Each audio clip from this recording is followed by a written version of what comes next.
We laid in a bed full of decisions. You held me through the night. Feeling the breeze hit me from my window, you held me closer and closer. As we laid out our life's paths, we spoke about it. Apparently, we were each headed in different directions. Young. Young we were as we lied in that bed full of decisions.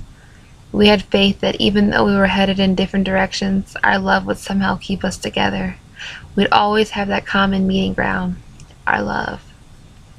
In a bed full of decisions, every choice that we made was for the common good of us. As the sun peeked through my window, you looked at me. It was a look of love, a look of certainty, a look of forever.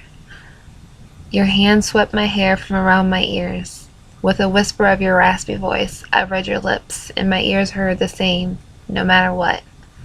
My heart believed, my mind believed, I believed. There we were, you away and me home, clinging to every letter. With each line I read, I received a certain comfort, like your spirit was with me, telling me to be strong and keep waiting because you were coming back. It was for the good of us.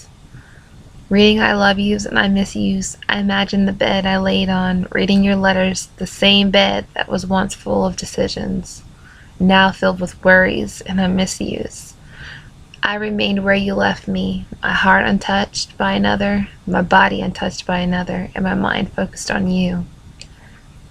There you laid, with her, a gorgeous brown-eyed beauty with the same line of work as you. She was something different from what you had had at home. You now have been touched by another, focused on another, your heart slowly slipping from my hands. You read my letters, hoping to receive less. Maybe if you wrote less, I'd focus on you less. So you began to write less and call less. That gorgeous brown-eyed beauty captivated your mind.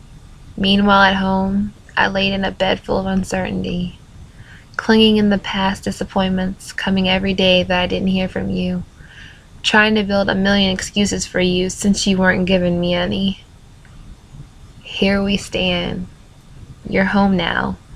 I stood at the edge of an empty bed, hearing a bunch of bullshit and lies. How do I know it's bullshit and lies? You look at me with this lost look in your eyes. That light that was once there when you used to see me, it's out. You're silent. It's like you're looking through me. My mouth says nothing, but my eyes just pour out more and more tears. I guess I said enough to you where you couldn't come back with anything other than I'm sorry. I'm sorry. I'm sorry. Still rings in my head, those sorries. As if that dried my tears and erased what had been done behind my back. My heart hurts. I don't want to move. You go to touch me, and I just sit still, feeling numb. You got me and tell me sorry again. And you tell me how there's so much out there that I've yet to experience and see. I'm gonna find someone who deserves me. I think to myself, you deserve me. I deserve the we that we talked about. I watched you walk out the door. I laid back in a bed full of broken promises and emptiness, wondering why love didn't bring us back together, wondering what the hell was wrong with me. Why couldn't I have been enough? How am I nowhere near ready to take on the world by myself or love again? Here I lay, not knowing what comes next, if anything.